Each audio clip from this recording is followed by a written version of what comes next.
Assalamualaikum warahmatullahi wabarakatuh. Waalaikumsalam warahmatullahi wabarakatuh. Alhamdulillah, wassalatu wassalamu ala rasulillah Sayyidina Muhammad ibn Abdillah wa ala alihi wa sahbihi wa man wala wa la hawla wa la quwwata illa billah, amma ba'd.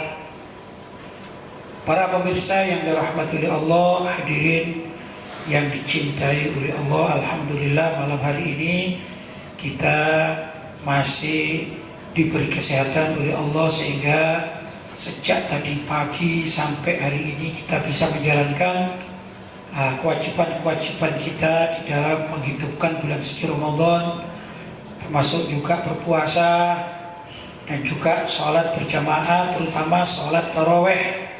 Alhamdulillah, setelah kita melaksanakan sholat tarawih, kita melanjutkan majelis taklim dari pesantren Ribat Al-Murtadha Singosari Malang.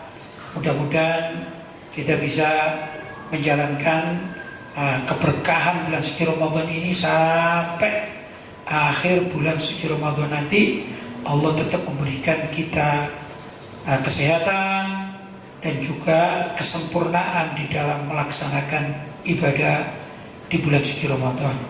Malam hari ini kita masih tetap membahas tentang kualitas umat Islam, bila mana orang tersebut atau umat Islam masih menjalankan kewajiban sholatnya di samping kewajiban-kewajiban yang lain.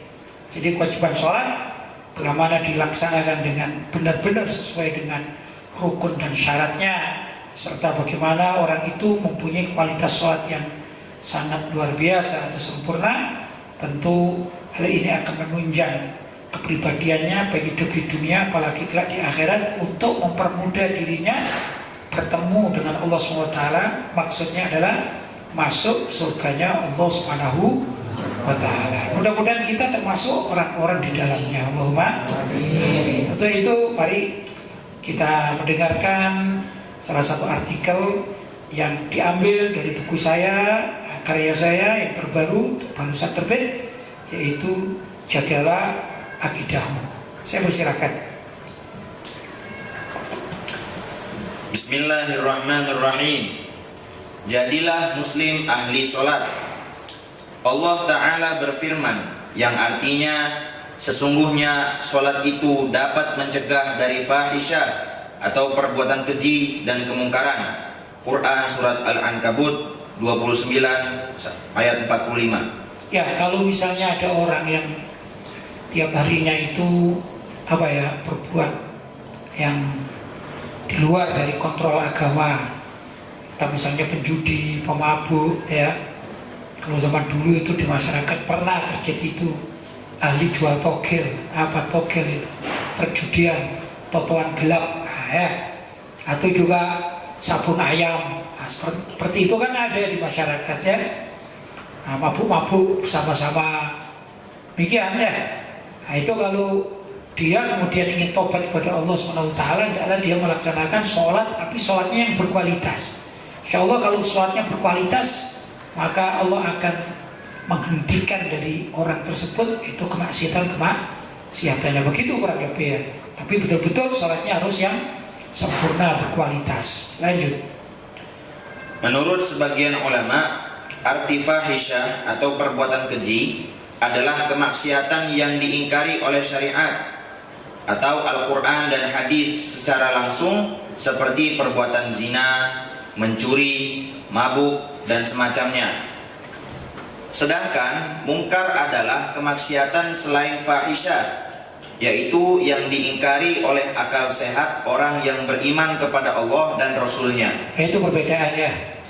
Jadi kalau fahisyah itu yang dikatakan pelanggaran syariat yang sudah ada ketentuan dari Al-Quran termasuk juga hukumannya. Sedangkan mungkar adalah perbuatan pelanggaran terhadap norma agama dan juga norma kemasyarakatan. Begitu, itu namanya amar ma'ruf nahi mungkar, kemungkaran, ya. Jadi kemungkaran itu banyak. Kemungkaran termasuk kemungkaran hati. Nah, itu apa? Yaitu maksiat hati. Atau kemungkaran yang sifatnya seperti hura-hura ya. Hura-hura di suatu tempat sehingga menyebabkan orang merasa terganggu, gitu ya. Ini juga mengganggu tetangga, itu kan tidak boleh. Ini hura-hura nih. Ini juga termasuk mungkar. Jadi mungkar itu cabangnya banyak sekali. Ya. Tapi kalau fahisha itu sudah ditentukan hukumnya di dalam Al-Quran maupun hadis, begitu ya. Lanjut. Misalnya perilaku bersingis muka atau bermuram durja terhadap orang-orang yang ahli ibadah, atau memusuhi orang-orang yang berusaha menerapkan syariat dalam kehidupannya, atau memilih teman maupun idola panutan hidup dari kalangan orang yang memusuhi Allah, Rasulullah Shallallahu Alaihi Wasallam serta umat Islam dan sebagainya. Bahasa sekarang itu nyinyir ya. Termasuk di antara kemungkaran itu kalau ada orang yang suka nyinyir terhadap urusan agama Islam. Begitu ya. Nyinyir aja. Ya biasanya buzzer-buzzer itu ya. Buzzer-buzzer yang sekuler itu kan suka nyinyir. Begitu. Ada orang takbiran nyinyir. Ya. Ada orang apa lagi? Kemarin itu di Jogja terjadi beberapa orang baca Al-Quran, subhanallah, biasanya tempat belanja akhirnya dijadikan tempat baca Al-Quran, ya bagus gitu ya, tapi ada nyinyir. Nah nyinyir ini mungkar, begitu ya, karena membaca Al-Quran kan bagus itu, apalagi syiar agama, begitu. Ini kan bulan suci Ramadan, tempatnya orang mengajak orang lain, ayo kita baca Al-Quran yuk, kita mengajak masyarakat kan gitu, dinyinyiri. Nah nyinyiran ini juga termasuk mungkar, begitu. Lanjut.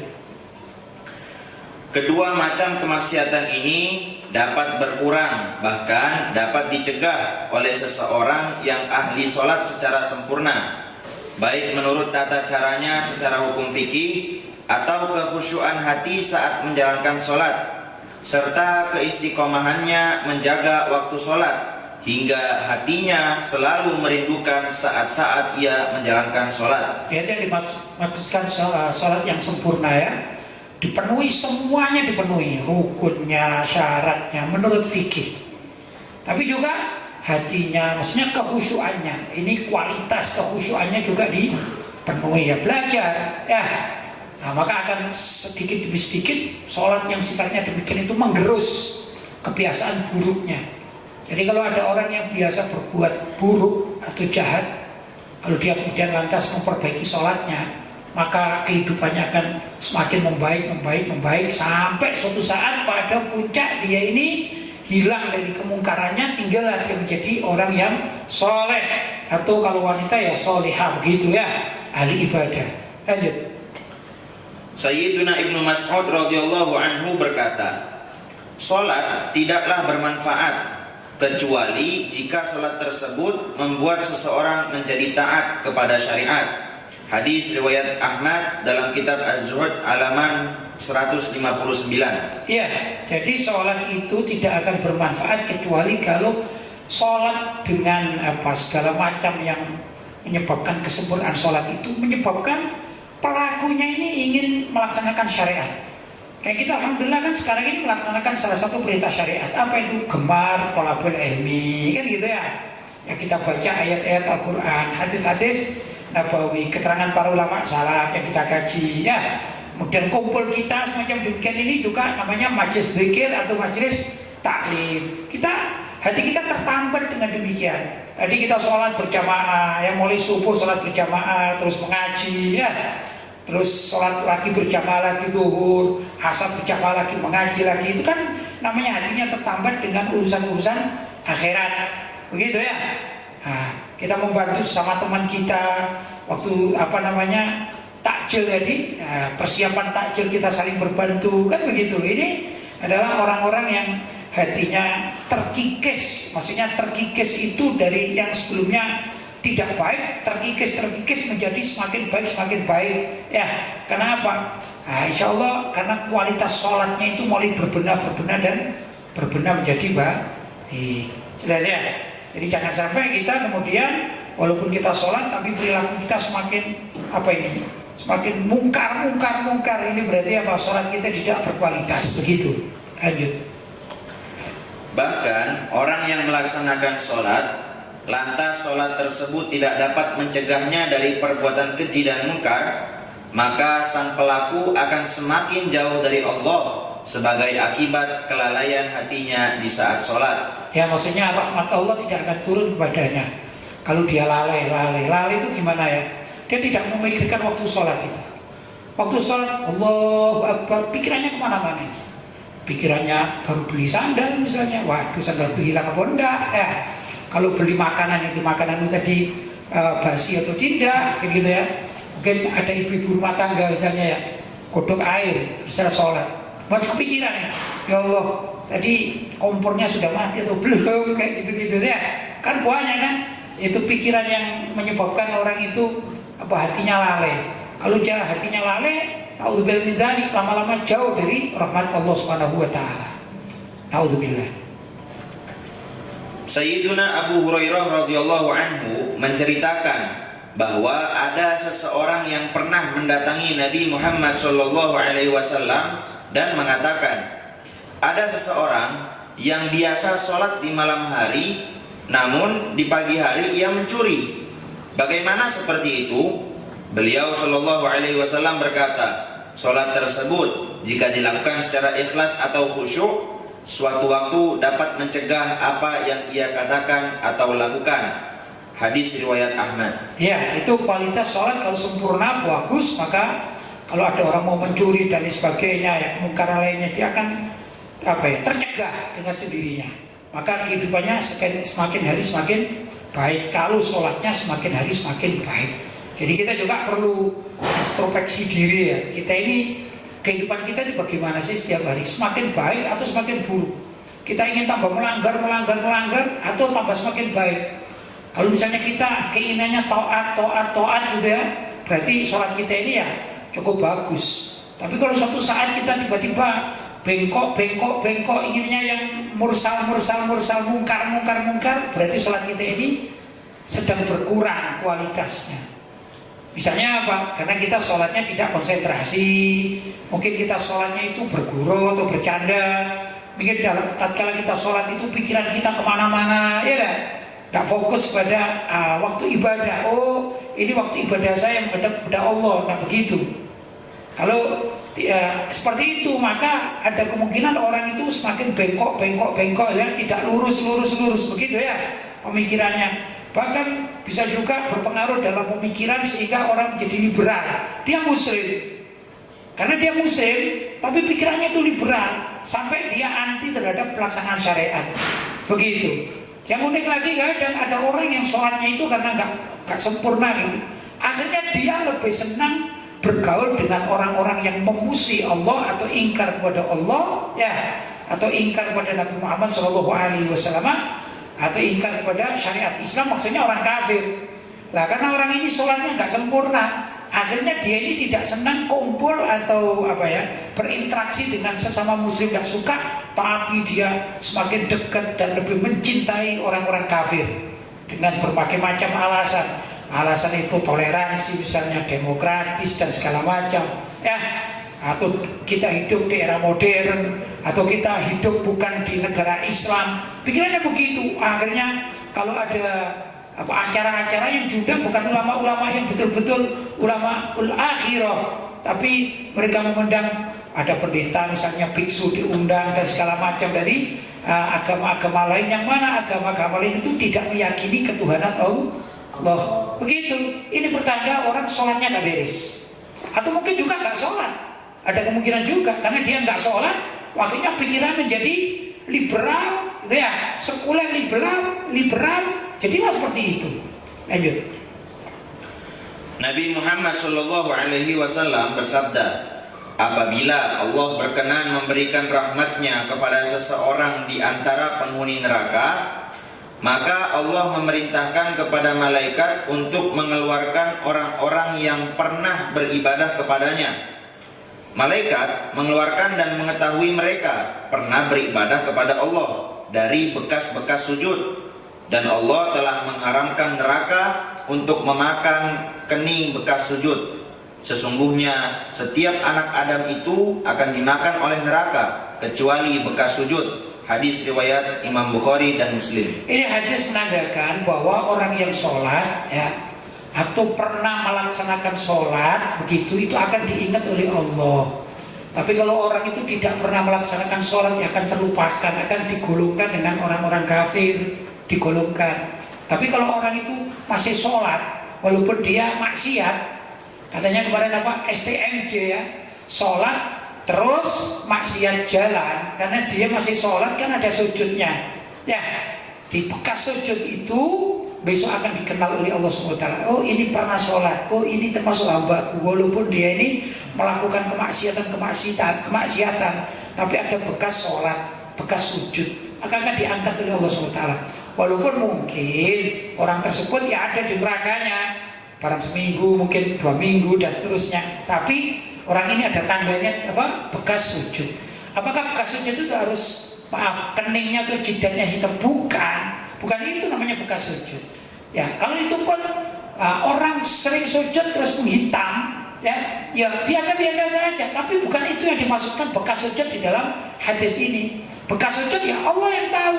Maka orang yang ahli sujud itu di hadapan Allah maka percaya, keningnya percaya. Begitu. Ya, ada sesuatu yang misalnya saja ya, itu dilakukan. Kita bicara di dunia, belum di akhiratnya. Dilakukan. Secara zahir tidak kelihatan, tapi kalau didekati menjadi kelihatan. Contoh apa? Orang habis sikat gigi. Contohkan ya. Orang habis sikat gigi. Kalau kita melihat jaraknya jauh, misalnya 3 meter, kita nggak tahu orang ini habis sikat gigi atau enggak. Kan begitu ya. Apalagi orangnya diem, nggak tahu orang. Tapi tatkala kita berdekatan 1 meter misalnya, dia bicara, kemudian kita mencium aroma ya pasta gigi lah, misalnya begitu ya. Kita akan mengatakan apa? Oh, orang ini habis sikat gigi. Kan tahu kita. Tapi kalau doanya gini dilihat, nggak tahu. Apalagi diem, nggak tahu. Seperti itu gambarannya, bekas sujud itu bukan berarti kita bisa melihatnya. Ya, kita dengan mata kepala telanjang gitu, oh ini jidatnya hitam berarti bekas sujud. Sedangkan yang ini tidak hitam berarti nggak pernah sujud. Bukan itu. Ya, bukan itu maksudnya. Tapi memang ada maknawiyahnya. Fulan bin fulan ini ahli sujud berarti ahli sholat. Begitu ya. Besok di akhirat akan diketahui.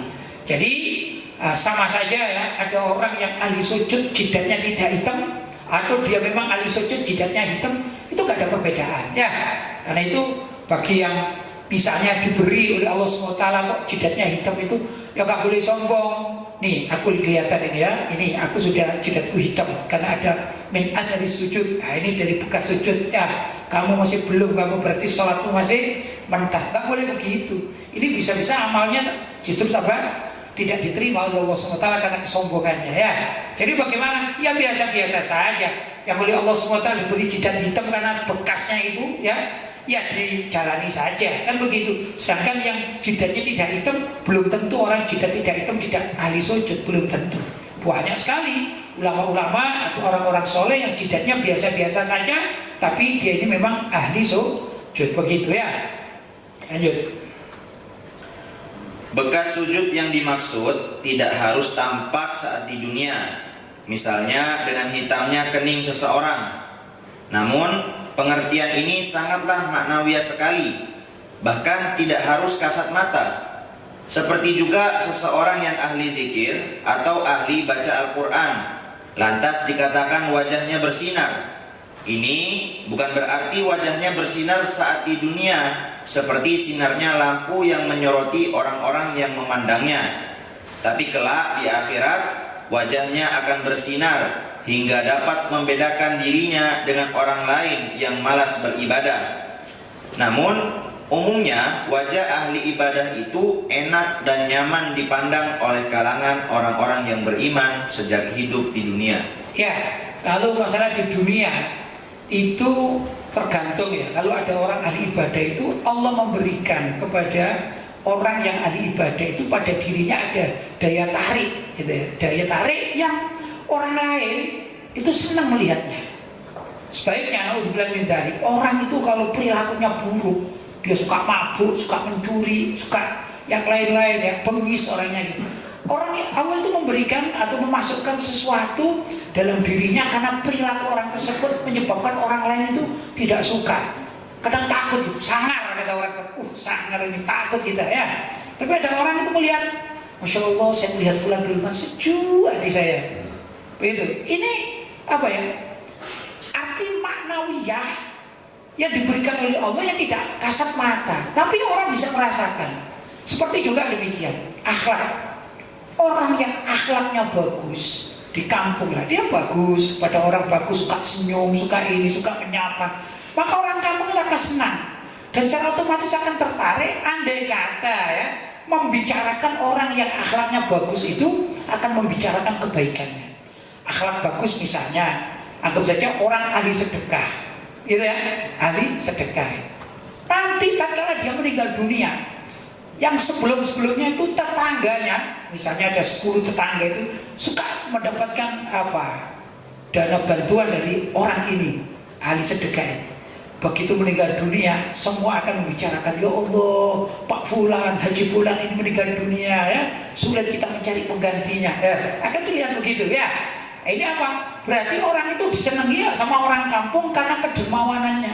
Itu satu. Demikian juga, itu kan masalah pemberian kepada orang lain. Orang tidak memberikan uang kepada tetangganya, tapi berlaku sopan.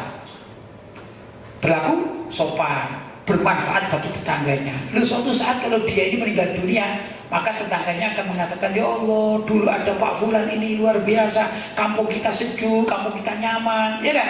Kita senang. Tapi begitu meninggal dunia, ya Allah, siapa yang akan menggantikan? Itu maksudnya maknawi sekali.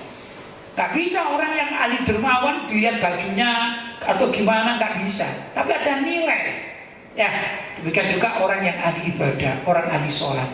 Orang gak bisa menilai ini ahli sholat, tapi orang muslim lainnya itu merasa nyaman, dekat dengannya itu merasa nyaman. Aduh, kok asik aku ya sama orang ini. Kalau bicara begini enak dan segala macam. Begitu biasanya. Ya, biasanya dia Allah memberikan suatu rahmat pada dirinya karena orang ini menjaga dari ibadah kepada Allah, maka Allah berkenan untuk memberikan sesuatu yang luar biasa pada dirinya. Begitu ya. Sebaliknya orang yang jahat, biasa jahat di masyarakat jahat. Ini jahat, suka bentak, sudah ini. Walaupun dia pakai baju bagus, beli yang harganya mahal-mahal, orang kamu melihat bajunya pakai dasi, pakai gini, tapi dia orangnya jahat. Uangku loh pernah dipinjam ya. Janji dia itu setahun mau disahur ya, mau dibayar, ternyata sudah 7 tahun tidak dibayar. Itu pakainya perlinting. Orang akan begitu. Misalnya dia akan datang lagi ke rumahnya, maaf ya, tidak terima tamu, sampai begitu ya. Karena apa? Males, katanya orang Jawa, males ketemu orang tersebut. Kenapa? Perilakunya gak bagus. Ya, karena perilaku gak bagus menandakan orang tidak suka. Biasanya orang yang perilakunya gak bagus karena sholatnya juga gak bagus. Begitu, kualitas sholatnya gak bagus. Karena itu kalau kita ingin memperbaiki diri kita, akhlak kita, semua sifat-sifat kita, ya kita perbagus dulu sholat kita, kualitasnya perbagus. Kemudian kita belajar dari urusan sholat itu kan banyak. Orang sholat kalau berjamaah harus taat, ya, taat kepada imam. Gak boleh mendahului imam. Kalau suka mendahului imam berarti apa? Ini tanda makmum gak taat. Kalau makmum gak taat, kalau kita ada di mana di kampung, misalnya pimpinan kita itu Pak RT ya, ada urusan yang memang betul-betul ke-RT-an atau ke-RW-an ya, maka ngapain taat? Nah itu kan karena apa? Orang ini biasa gak taat kalau jadi makmum sholat. Tapi kalau orang itu taat pada makmum sholat, biasanya ini ya, maka orang tersebut akan menjadi taat atau jiwanya menyenangkan di tengah masyarakat. Begitu kurang lebih ya. Lanjut. Sudah selesai. Baik. Mudah-mudahan kita baca tadi bisa kita jiwai dan juga menyebabkan kita ini dapat melaksanakan atau mempunyai kualitas sholat yang sempurna, sehingga hati kita menjadi sempurna, akhlak kita sempurna, dan itulah yang dikatakan oleh Nabi Muhammad SAW, innama bu'ithtu liutammima makarimal akhlak. Sesungguhnya aku ini diutus oleh Allah ke muka bumi ini untuk menyempurnakan akhlak-akhlak dari masyarakat. Lah ikut Nabi berarti kita belajar akhlak yang mulia. Jelas ya? Baik, silakan. Sudah ada pertanyaan yang masuk? Alhamdulillah Pak Kiai, pertanyaan sudah masuk kepada kami. Langsung saja saya bacakan pertanyaan yang pertama. Baik. Assalamualaikum warahmatullahi wabarakatuh. Waalaikumsalam warahmatullahi wabarakatuh. Pak Kiai, saya ingin bertanya, bagaimana hukum atau tanggapannya tentang wanita yang sudah memakai cadar atau niqab? Wanita ya, pakai cadar atau niqab ya. Terus Tetapi masih memposting parasnya di sosial media. maksudnya memposting parasnya atau wajahnya itu tidak tertutup cadar gitu ya. Di luar dia pakai cadar, tapi di medsos dia tidak pakai cadar gitu. Atau juga di luar dia pakai cadar, tapi di foto pakai cadar, di medsos juga pakai cadar gitu ya. Begini ya, kalau urusan wanita ini, pertama kita harus membahas tentang batas aurat wanita ya. Nah, kalau di medsos ada grup wanita kan ada ya. Medsos itu kan macam-macam, ada grup. Kalau misalnya ada seorang wanita membuat grup, sebut saja yang saya tahu ya, misalnya dia jadi admin grup WhatsApp. Nah, kalau isinya itu anggotanya kawan-kawannya wanita semuanya, mungkin ibu-ibu arisan barangkali gitu ya, kan ada kan, ya nggak masalah. Itu dilihat oleh ibu-ibu juga kan, antar mereka ya. Itu sama dengan begini, gimana kalau wanita renang di tempat umum gitu. Loh, sekarang ada kolam umum, kolam renang umum khusus wanita itu ada. Paling tidak hari-hari tertentu itu ada. Ya nggak masalah antar wanita mereka. Ya, itu satu. Yang kedua, kalau dia posting ini ya, yang gambarnya itu pakai cadar, berarti kan tidak kelihatan apa? Tidak kelihatan apanya ini? Wajahnya oleh laki-laki, kan begitu ya? Nah, sudah, ya masih penting kan begitu. Asalkan isi yang disampaikan itu sopan, misalnya pengajian, kata-kata indah, tidak masalah kan gitu ya. Tapi kalau sudah ada orang laki-laki kemudian apa? Nimbrung di situ, dia merespon, lain lagi ceritanya.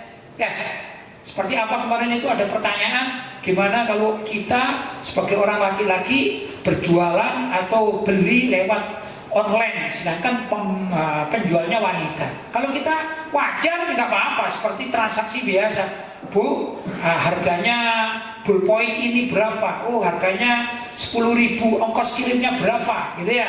Oh, ongkos kirimnya 2.000, tak masalah. Tapi kalau si bapaknya bertanya, Bu, boleh kenal enggak pribadi? Ya, ini lain lagi ceritanya ya. Sudah lain, konotasinya sudah lain seperti itu. Nah, yang kedua, bagaimana kalau dia di luar sudah cadaran, sedangkan dia ini wajahnya masih dengan wajah aslinya tidak dicadari, dia posting di medsos. Ada dua pendapat. Pertama, pendapat terkuat bahwa wajah wanita ini adalah aurat, itu pendapat terkuat. Jadi namanya aurat wanita adalah seluruh badannya termasuk wajah dan telapak tangan, itu di luar sholat. Pendapat terkuat. Maka orang yang pakai cadar ini adalah pendapat paling kuat termasuk dalam mazhab Syafi'i. Ya, gitu ya. Nah, yang kedua ada pendapat yang tidak kuat tapi masyhur di masyarakat. Apa? Bahwa wajah wanita itu bukan termasuk aurat di luar sholat. Ini banyak diadopsi oleh ulama-ulama, kiai-kiai Nusantara lah, sehingga ibunya atau ibu-ibu kita ya, saudara-saudara kita ini hanya menggunakan jilbab, kemudian ya bajunya tertutup semuanya ya, tapi telapak tangannya masih kelihatan dan wajahnya kelihatan. Kita banyak lihat di jalan-jalan, banyak kan, di mana-mana ya. Nah, itu dianggap sudah cukup menurut pendapat yang kedua. Sudah. Nah, kalau menurut pendapat yang pertama bahwa wajib ditutupi, maka yang pasang di medsos ini berdosa, karena akan dilihat oleh laki-laki banyak, karena ini di medsos. Ya, tapi kalau misalnya mengikuti pendapat yang kedua, bahwasanya wajah wanita ini bukan aurat, maka ya nggak apa-apa. Begitu hukum secara fikih. Namun khauful fitnah, takut fitnah, gitu ya, maka hendaklah para wanita itu tidak memasang foto aslinya di medsos. Ini wanita-wanita muslimah, wanita-wanita solihah ya, Bisa saja mengambil foto misalnya animasi atau gambar, kan ada sekarang itu. Asalkan gambarnya itu tidak full gitu kan, ada misalnya gambar kartun orang yang berjilbab cuma separuh gitu kan, ada kan. Ya kayak gitu mestinya. Dia kan sudah bercadar gitu. Jadi kan bercadar, selayaknya tidak memasang gitu ya. Begitu. Dan kalau memang dia main medsos yang sekira medsosnya itu dibaca oleh kaum laki-laki, harus juga apa-apa yang disampaikan hati-hati. Jangan sampai yang disampaikan itu menarik orang laki-laki yang dari sekian ribu orang melihatnya. Ya, kalau udah tertarik dengan itu, maka yang memasang medsos atau gambarnya itu akan berdosa. Bahkan tidak pakai gambar pun, misalnya gambarnya itu dinding, tapi isinya mengajak orang laki-laki untuk berinteraksi sampai kepada arah-arah porno aksi misalnya, ya dosa. Begitu, haram padahal gambarnya gambar dinding, medsosnya akunnya gambar dinding, ya, tapi isinya menggoda laki, ya sudah berdosa. Begitu. Jadi kalau menurut saya tergantung ya orang tersebut bagaimana mengambil hukumnya bagaimana. Ya, kalau mengambil hukum yang paling hati-hati, jangan memasang fotonya si wanita itu baik pakai cadar maupun tidak pakai cadar. Sebaiknya menggunakan animasi-animasi. Kalau itu lumayan cukup aman, begitu ya. Kalau sekarang zamannya misalnya suka hewan, ada kucing misalnya ya. Mungkin ada orang suka burung, ada gambar burung, atau suka bunga-bunga, gambar bunga, kan banyak gitu ya akun-akun wanita ya. Ada namanya gitu. Tapi yang perlu diingat juga bukan sekedar gambar itu ya, kata-kata yang dia sampaikan adalah kata-kata yang sopan. Begitu ya. Orang laki-laki itu umumnya orang laki-laki tidak langsung tertarik pada wanita itu ya. Kalau nggak digoda itu tidak ada sesuatu yang menggoda. Ya. Jadi kadang-kadang banyak orang laki-laki jumpa wanita mungkin sendiri-sendiri di tempat yang sepi barang itu tidak langsung tertarik. Tapi tatkala si wanitanya mulai menggoda itu tidak harus dengan ucapannya, bajunya tipis, bajunya sempit. Akhirnya si laki-laki tertarik untuk menggoda. Kalau udah menggoda macam-macam terjadinya. Ya, mulai dari pemerkosaan atau jadi pacaran dan sebagainya, itu gara-gara juga wanitanya tidak hati-hati. Tapi kalau wanitanya hati-hati, itu jauh lebih aman sebenarnya. Walaupun bukan jaminan ya. Orang laki-laki yang jahat juga banyak ya. Sudah pakai jilbab, pakai segala macam yang syar'i, tapi menarik bagi laki-laki ya, karena mungkin syahwatnya si laki-laki ini sudah menggunung gitu ya, sehingga dia tidak melihat orang ini pakai yang syar'i atau tidak syar'i. Tapi bagi yang pakai syar'i itu jauh lebih hati-hati daripada begini. Ada wanita pakai celana pendek, wah ini kan namanya menggoda iman. Ya, ada orang laki-laki yang soleh dia, bahkan pulang dari masjid misalnya, ada khusyuk. Tapi karena dia melihat ada wanita yang pakai celana pendek, akhirnya tertarik dia. Ada setan di sana, gitu ya. Di tubuh wanita yang pakai celana pendek ada setannya. Akhirnya apa?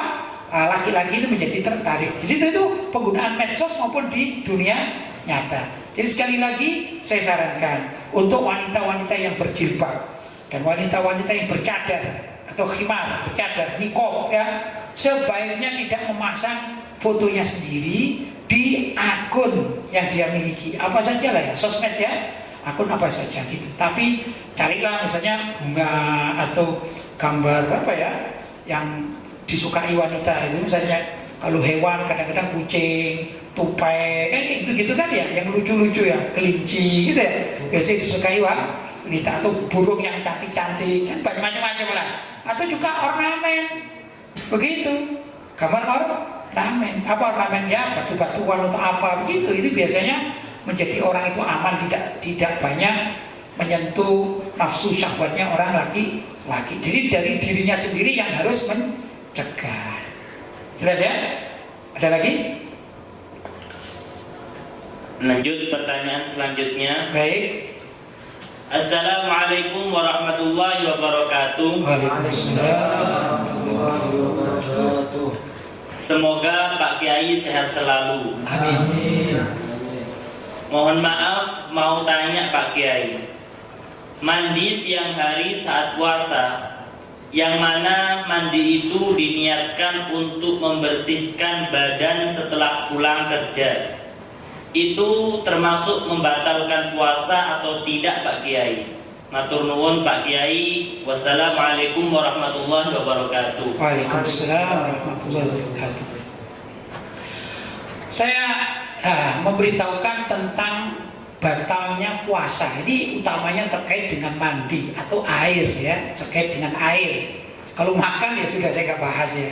Ada orang tanya, Pak Kiai, saya ini puasa siang hari terus beli soto, kira-kira boleh dimakan ya? Kalau saya dijawab sudah jelas ya.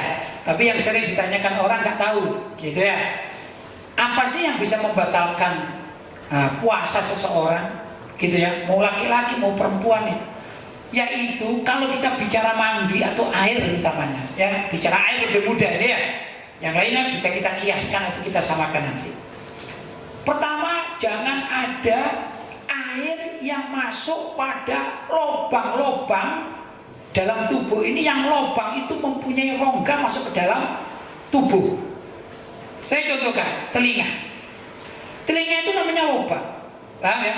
Dan lubang telinga itu kalau kemasukan air, gitu ya, kemasukan air itu ada rongga yang bisa tembus ke gendang telinga. Namanya gendang telinga itu adalah rongga tubuh yang paling dalam dari telinga.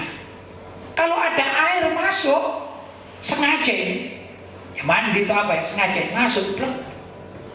Terus biasanya kalau kita renang, gampangnya itu ada gak enak, terus kita gini kan, dung dung dung gitu, batal.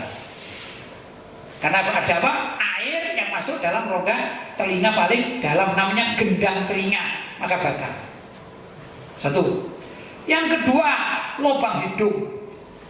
Lubang hidung ya, kan rawan juga kemasukan air kan.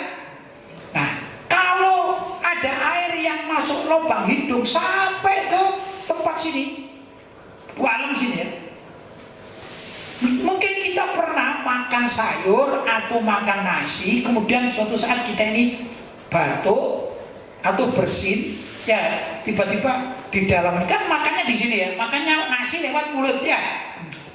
Tahu kita bersin, ya, atau kita batuk, tiba-tiba ada nasi yang masuk ke dalam sini.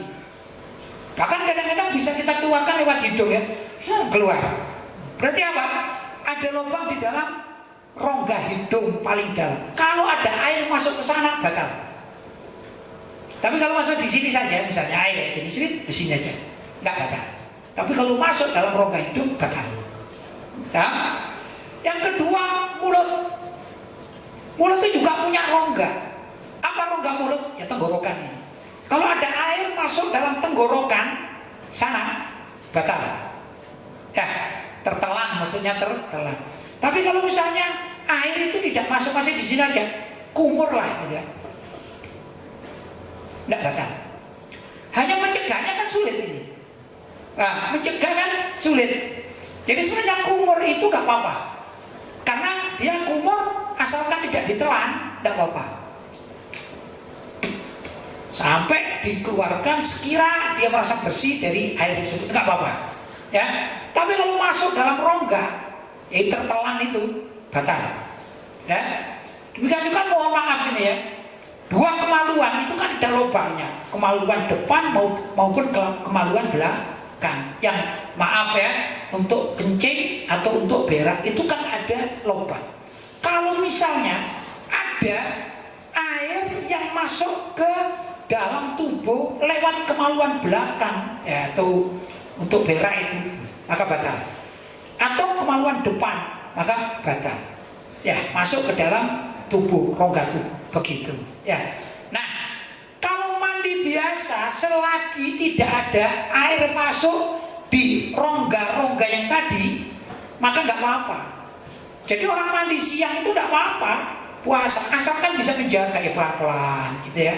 Kalau sudah sini caranya bagaimana? Pokoknya berhati-hati, begitu ya. Tapi kalau tidak berhati-hati ya bisa batal, begitu, paham? Jadi inti dari jawabannya, mandi di siang hari setelah kerja itu boleh asalkan tidak ada air yang masuk ke dalam rongga tubuh kita. Nah, kalau masuk ke dalam rongga tubuh kita menjadi tidak boleh. Seperti renang. Boleh tidak orang puasa renang di kolam renang? Itu dihukumi haram. Kenapa gitu? Karena rawan sekali namanya orang puasa itu, ya kan? Dengan renang kemungkinan besar ada air yang masuk, mau lewat hidung, telinga, mulut. Mungkin mohon maaf ya, kalau ada orang, maaf ini ya, kentut di dalam air saat renang, ya, maka ada kemungkinan begitu dia keluar angin kan menyemburkan, maka ada air yang kembali masuk. Air batal bisa. Kok mati ya, kok masuk ya? Yakin dia masuk, batal ya, bisa batal. Andai kata terjadi. Ya, nah, karena itu untuk renang sendiri, sebagian para ulama melarang bagi orang yang puasa karena demi hati-hatinya agar tidak memasukkan air. Tapi kalau mandi biasa boleh, asalkan tadi itu pandai caranya. Di tempat-tempat yang lubang-lubang itu dia gosok atau dia tutupi atau bagaimana pelan-pelan lah ya. Kalau saya biasanya kalau mandi itu saya mulai dari leher dulu kalau puasa siang hari, leher dulu ya. Kalau leher kan aman ya, segini dulu. Nah ya, mau berapa? Biasanya kan panas itu di tubuh ya. Kita kepingin segar itu di mana? Di tubuh. Kalau cara saya itu saya nggak lewat atas dulu gini, karena takut batal nanti. Nah, biasanya orang asik-asik tuh kalau mandi kan kalau lewat sini kadang-kadang masuk, ada aja yang masuk. Jadi saya pakai metode saya puaskan dulu tubuh saya sampai misalnya sudah puas dingin, baru ngurusi yang atas pelan-pelan gini ya. Sekira di telinga ini tidak ada kemasukan, juga di hidung tidak kemasukan, begitu pelan-pelan sudah selesai.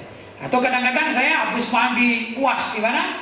Di tubuh saya ini, khususnya kalau siangnya ini siang yang panas, kan ada ya waktu puasa Ramadan siangnya panas sekali, pernah kan terjadi. Itu metode saya begitu. Kemudian agar berhati-hati, yang sini ini seperti orang wudhu, gini ya pelan-pelan, enggak juga ini dibasahin pelan-pelan begitu, asalkan bukan waktu ingin keramas. Kalau misalnya sudah lekat lengket ya, baru kita keramas pun boleh keramas, asalkan pelan begitu dan seterusnya. Jelas? Intinya harus berhati-hati, boleh asalkan berhati-hati.